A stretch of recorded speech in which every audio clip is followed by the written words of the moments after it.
Oh my word, the day has finally come! We don't have to buy board games anymore! What? Yeah, Elaine, Frosthaven is here! The last board game we will ever need.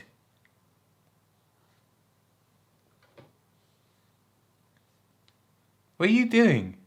Looking for a new job. One day, a board game went to Kickstarter, a board game that promised you a world of fighting monsters and progressing through it however you wanted. And $13 million, and a few years later, that board game is here. See footnote about the word here. What is that board game? It's Frosthaven, the last board game you will ever need. Frosthaven has everything. It has heroes to play like Spear Person or Skeleton Friend, or an insect hive mind consciousness that is actually two twin insect hive mind consciousnesses in one person that in my game I named Ant and Tony. It has enemies to fight like rat boys or crabs or skeletons, which puts Skeleton Friend in a tough bind. It has tactical combat. It has a story, a whopping 136 scenarios. It has stickers, herd gathering, advent calendars, notepads, actual calendars, timed events, outpost building, secret booklets, character unlocks. It even has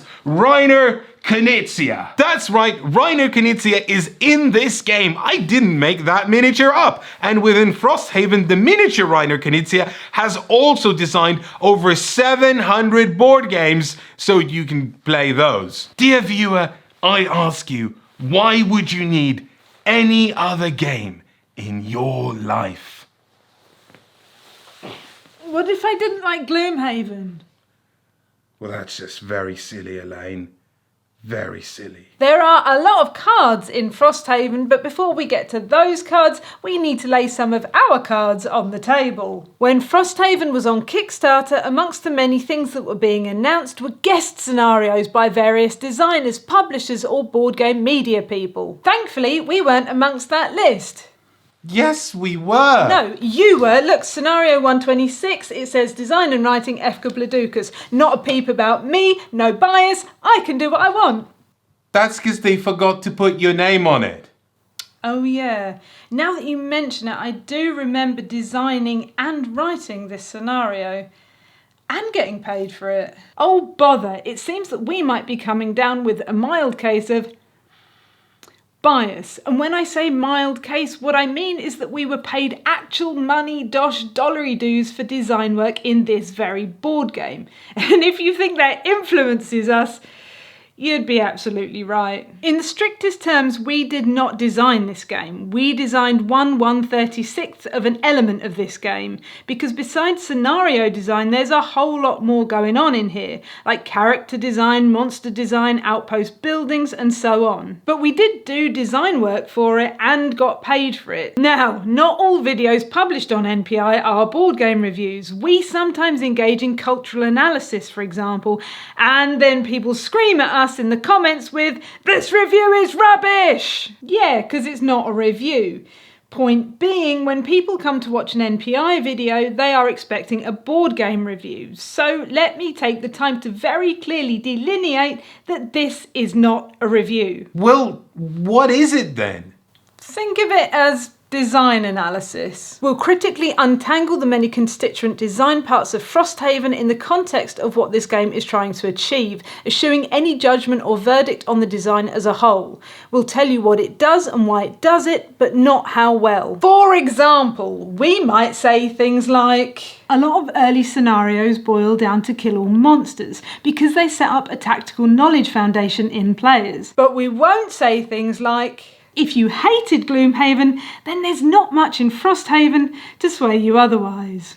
Or other things of that nature.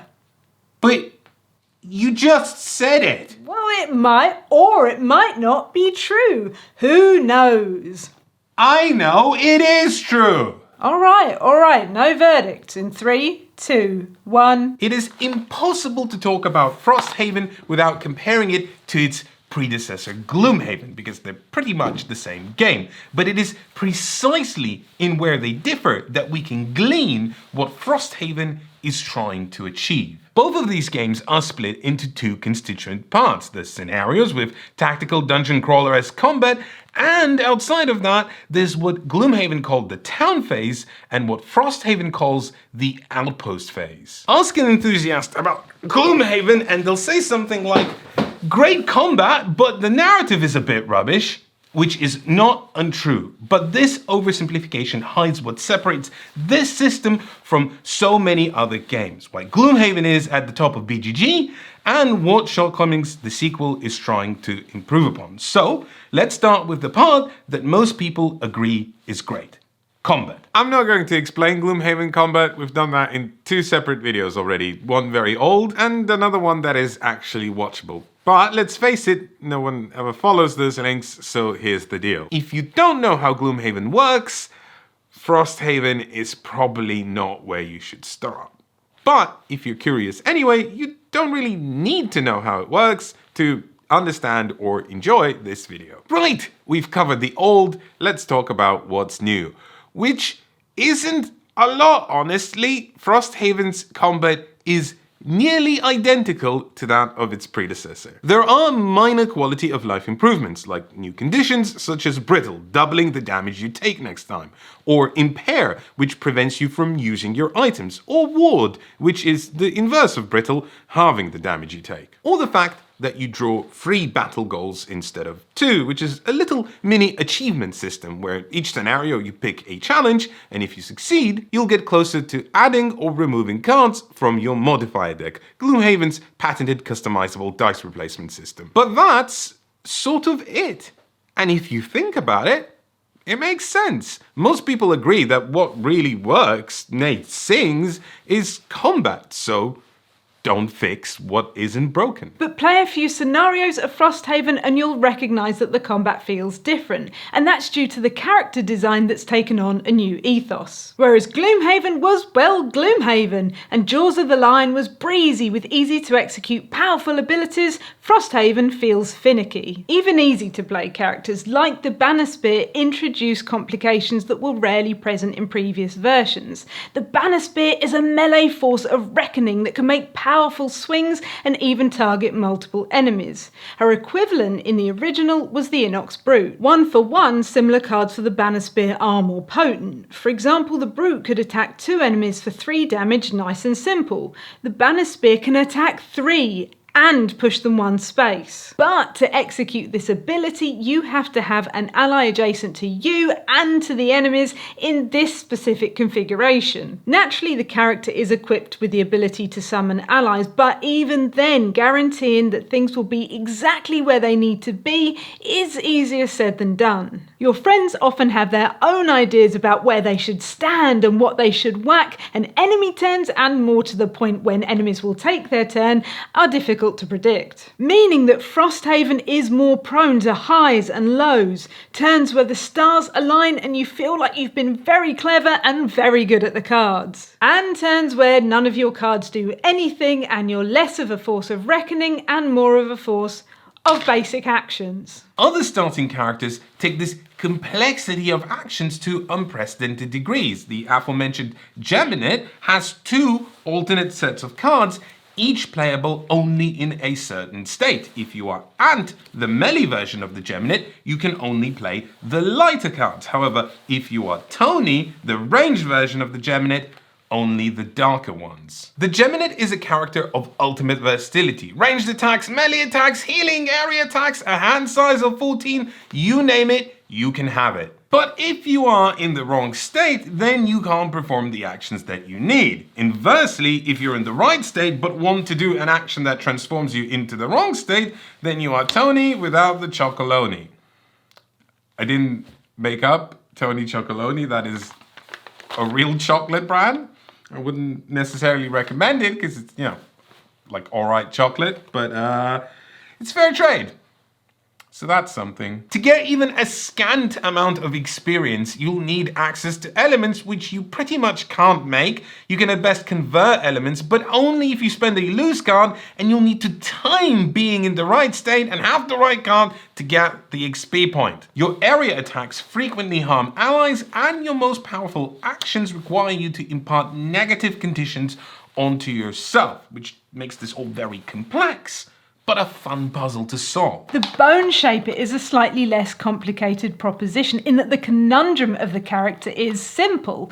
Brutal, but simple. The Boneshaper can summon things, a mechanism that never felt effective in Gloomhaven, because each summon required you to lose cards and the summons were automated, frequently rendering them ineffective. Well, now you have a character that not only controls their summons, but also doesn't have to lose cards to get them onto the battlefield, except each skeleton you summon will deal you 2 damage.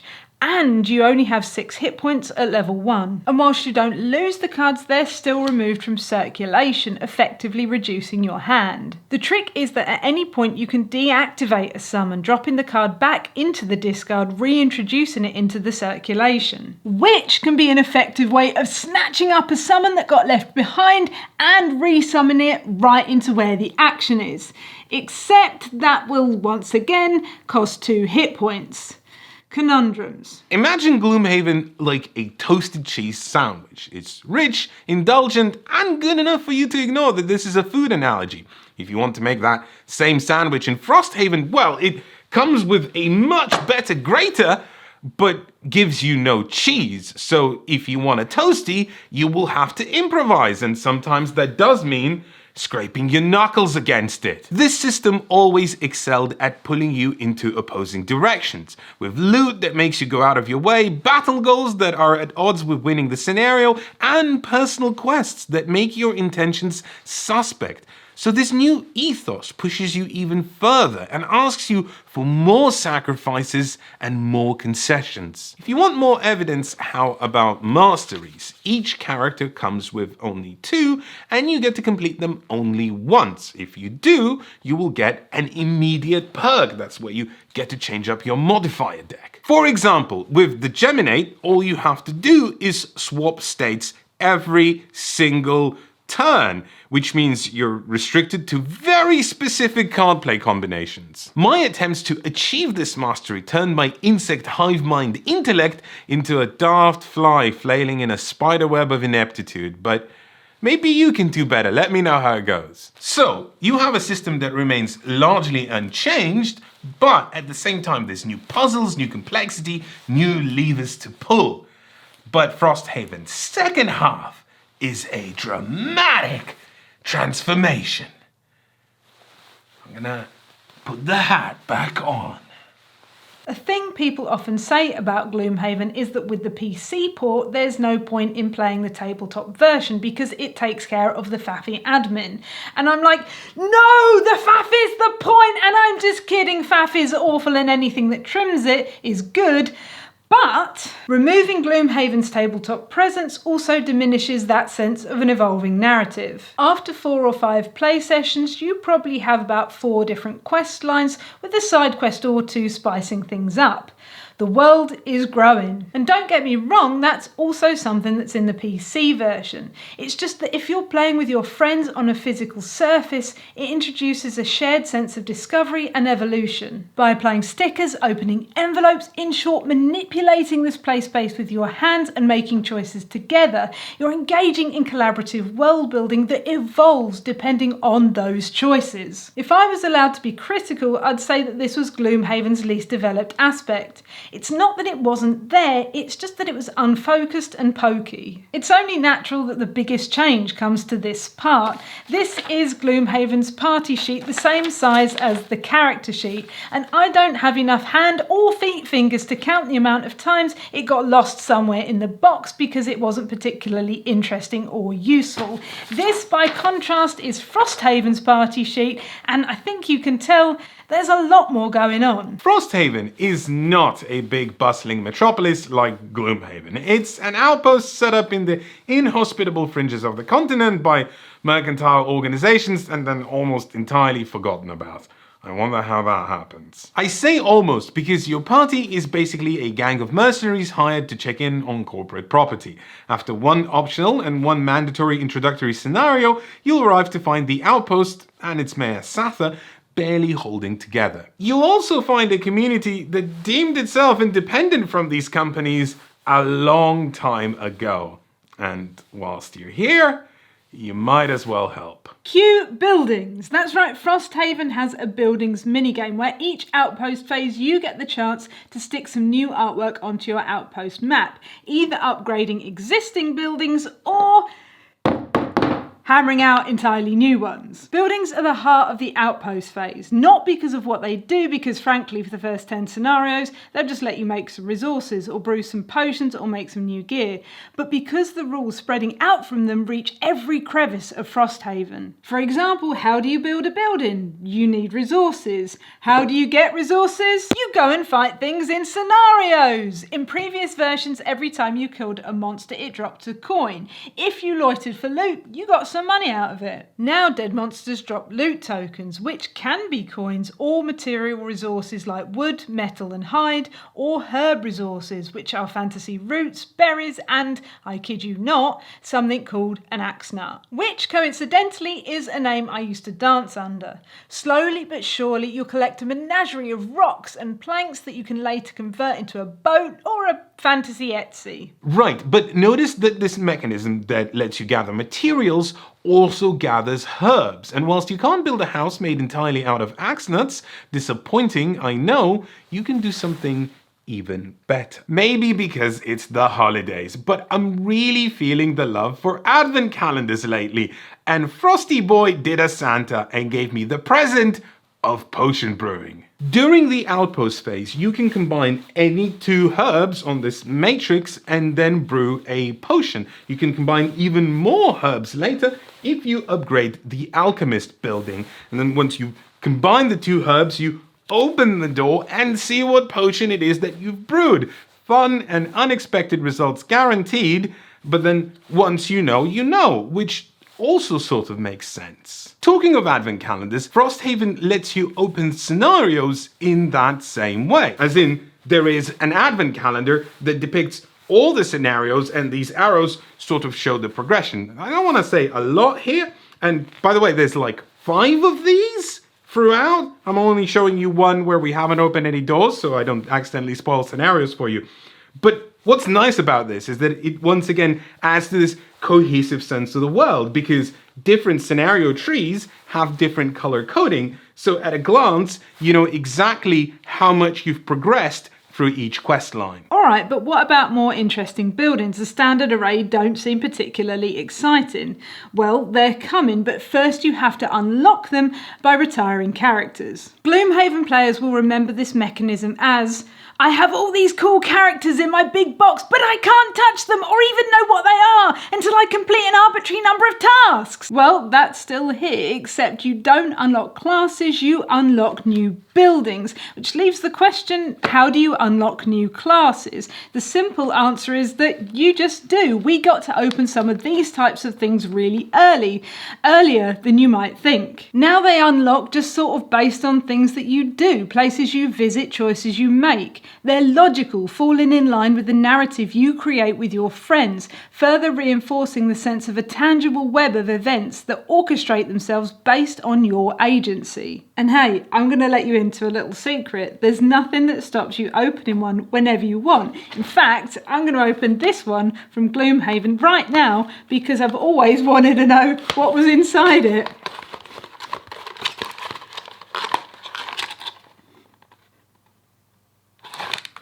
Personal quests seem to move at a brisker pace. We're just scratching the surface of this campaign, 12 games in or so, and I'm already retiring my character.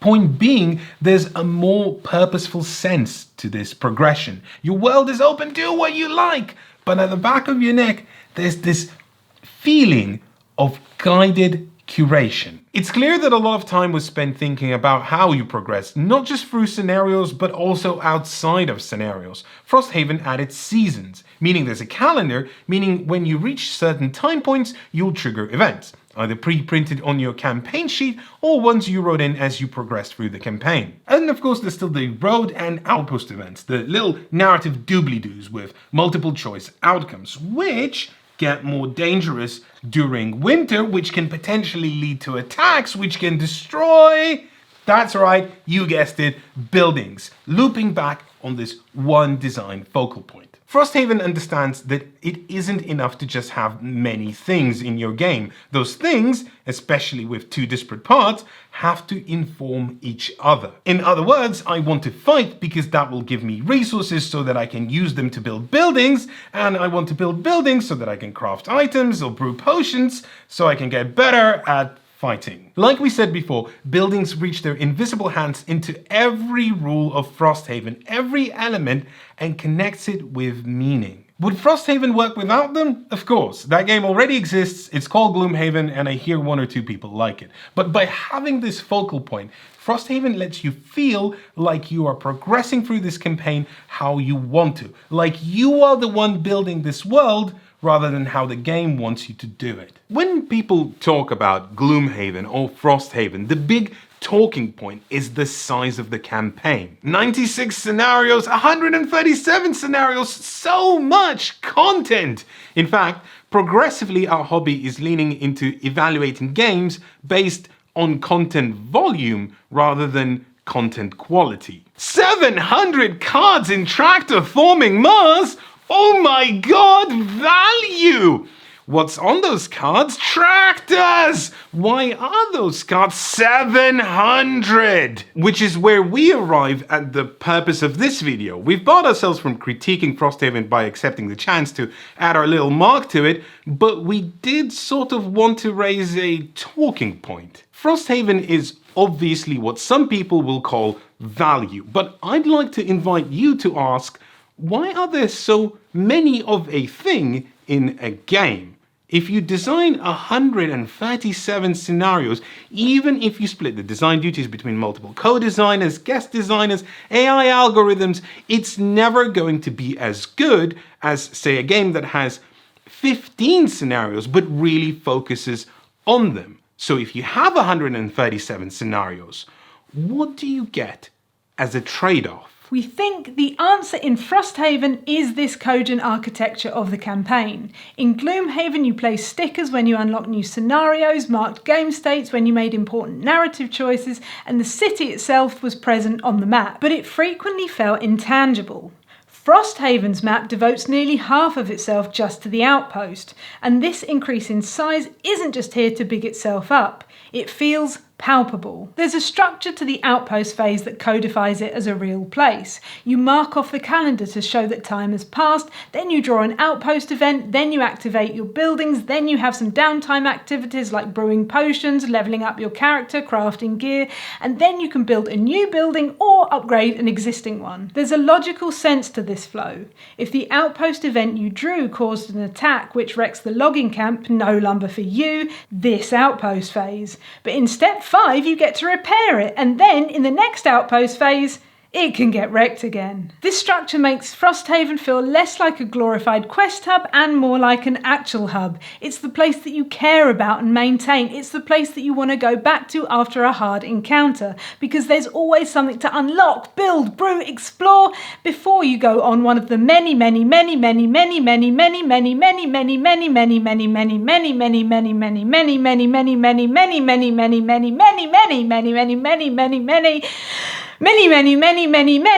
other scenarios. Yes, a lot of early scenarios boil down to kill all monsters because they set up a tactical knowledge foundation in players. Yes, some of the experimental scenarios can feel a bit wonky, but together the volume frames that structure the campaign rests on. It enables that sense that you, together with your friends, are sharing an evolving setting. The little downtrodden outpost of Frosthaven, surviving in a place the world forgot about. Whether it uses the tools we dissected well, that's not not for us to decide. I'm looking forward to seeing what other reviewers think of how this monstrosity handles that nearly impossible balancing act. Having said that, we are aware as people who make videos, we can inadvertently get people excited about things and drive them towards a purchase.